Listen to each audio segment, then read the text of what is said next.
Hey everybody, how we doing? Well, this is it.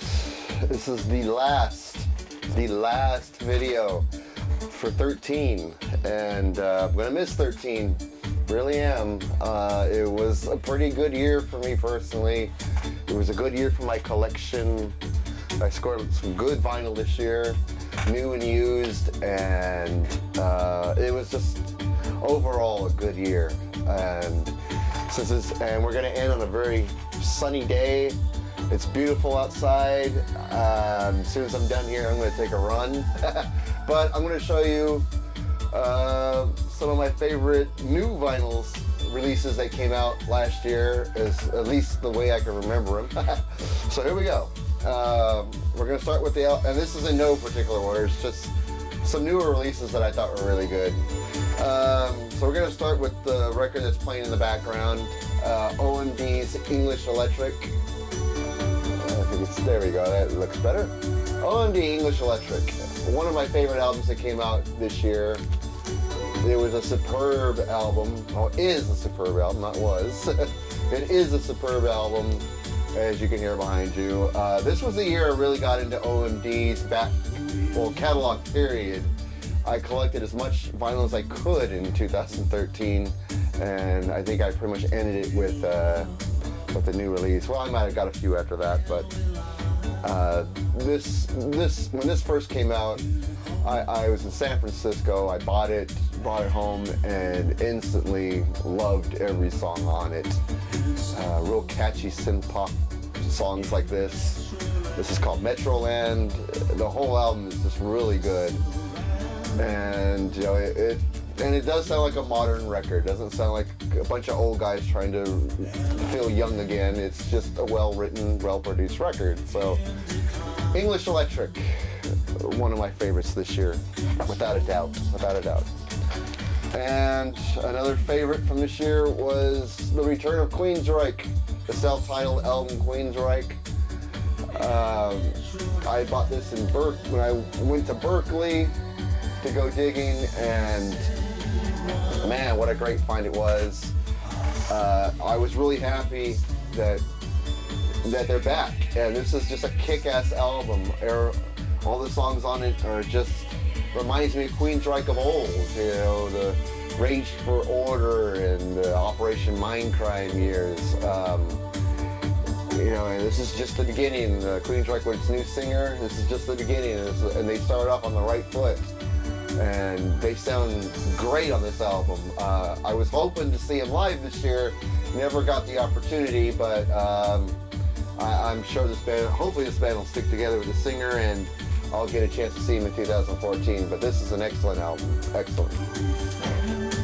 Another self-titled album that came out in 2013 was from Dream Theater. Just Dream Theater, self-titled. Another kick-ass album. This is the second album to feature the band's new drummer, Mike Mangini. And I'll show you the gatefold on this. Nice looking gatefold. If I can just get it out here. Really cool. It's hard to see with all the sun glare in here, but really nice. Really great package.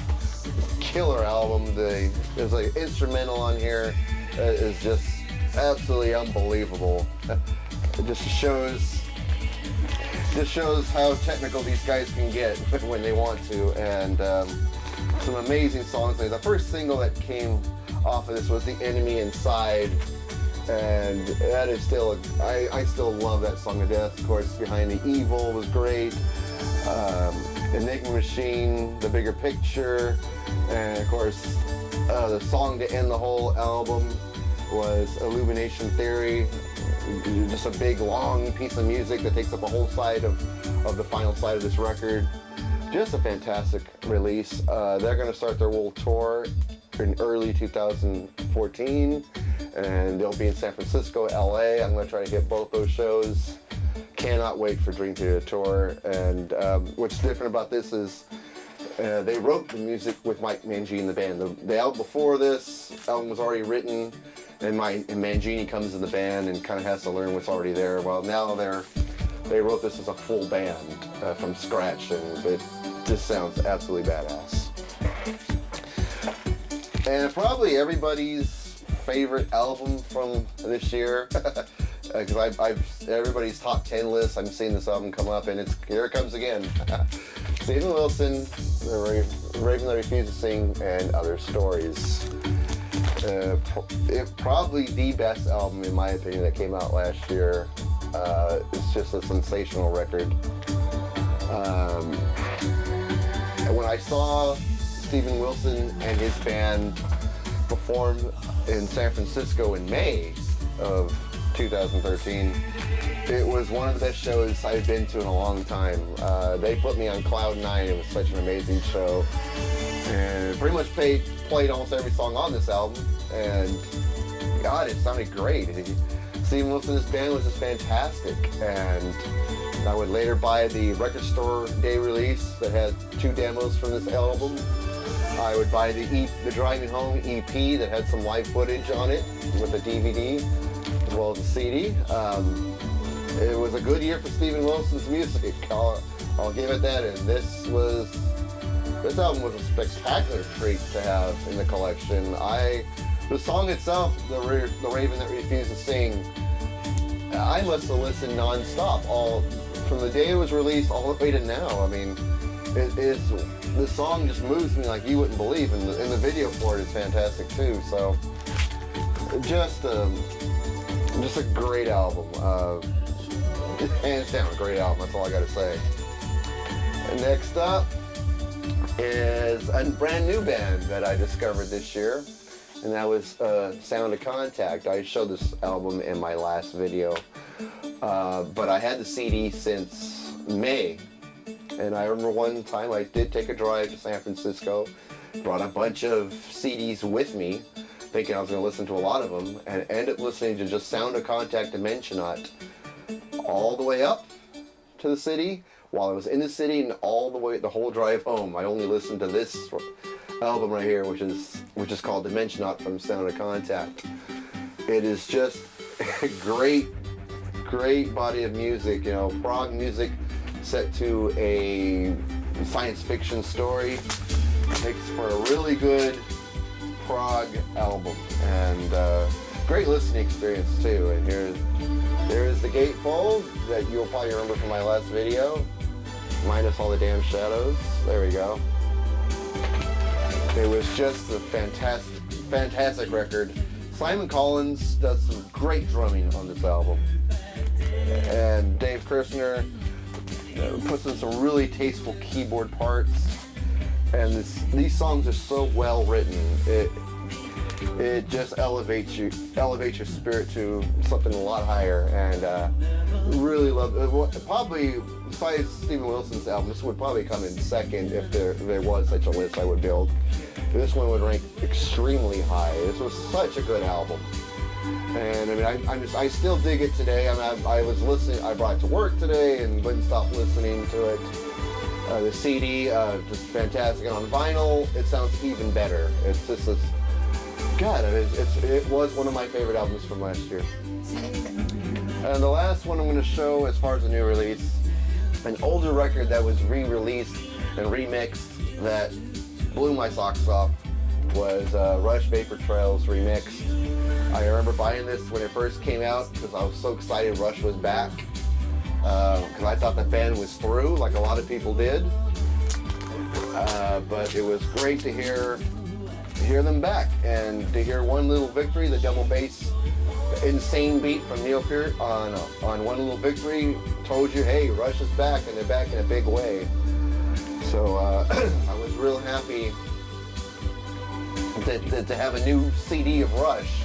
Problem was the original mix sounded so crappy, and until this year they decided to go back with the original tapes and remix it correctly. And what you have here is practically a brand new album. It was just that well done. And the songs, like I said in the video when I first showed this album, the songs have new life.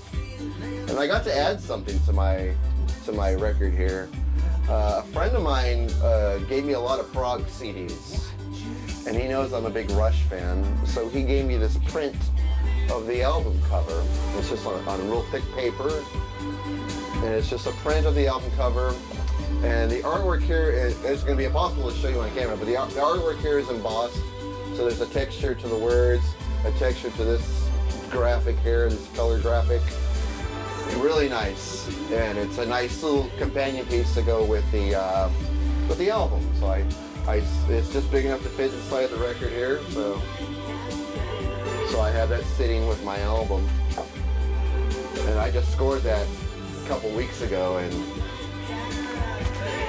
like I said, I've always been a big fan of this album, so it feels fantastic to have the remix version and to have it kick so much ass as it does. But whoever remixes did a brilliant job. Just absolutely fantastic. And now I'm going to show something that means a lot to me. This is the last record I bought for 2013. I got off work early today. I hit a used bookstore, went through their few boxes of used albums, and was very surprised to find this. Something from my childhood that I loved a lot, and now I have it on vinyl, and I just couldn't be happier. And it's the soundtrack from the movie 1941. Look at that. Oh man, with the original hype sticker. I've already put it in a blank sleeve, but when I first bought it, it was sealed still. Well, halfway sealed. The shrink had kind of came off right about that much of the album was exposed, but the rest of it was still in the original shrink.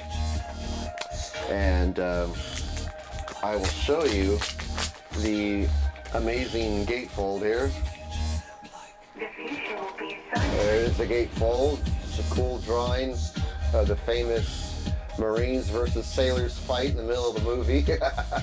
If you ever seen 1941, it was directed by Steven Spielberg. And when it was released, it was considered one of Spielberg's only flops. So, and he had just came off the success of Close Encounters of the Third Kind when he went into this movie. So, but I remember seeing this movie when I was just 10 years old on HBO, and I thought it was the funniest movie I'd ever seen. At the time, I'm still a big fan of this movie now, bought it on DVD. It is great. I love the march on here, the march theme from 1941, which was written and conducted and composed by John Williams. It's one of my favorite John Williams scores from anything he's done in movies.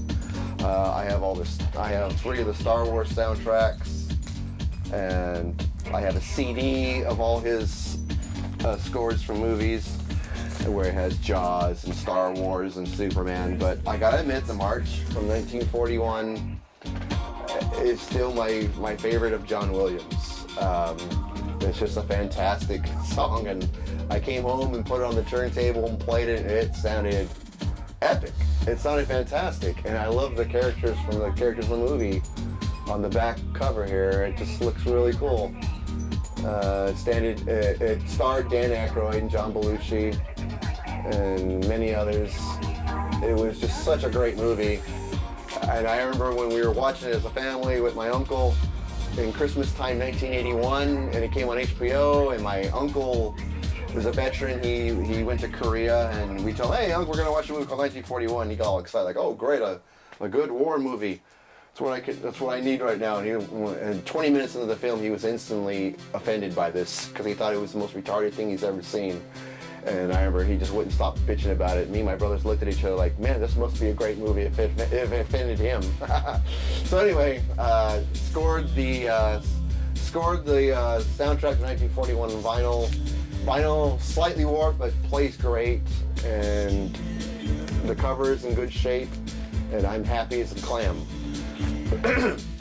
Well, that's it. No more. This is the last video for the year, and like I said, I'm really gonna miss 13. It was a good year for me personally. It was a good year for my vinyl collection, and I was pretty happy with 2013. It was a good year all around, and looking forward to continuing my activity in the VC. I made a lot of good friends here, and I know we're still going to keep talking, chatting, texting, commenting. Well, I hope everybody has a happy safe New Year's Eve. Go out and celebrate, but don't put yourself in danger, you know what I mean? Anyway, that's going to do it for me. Next time I see you, it'll be 2014, folks. Later days.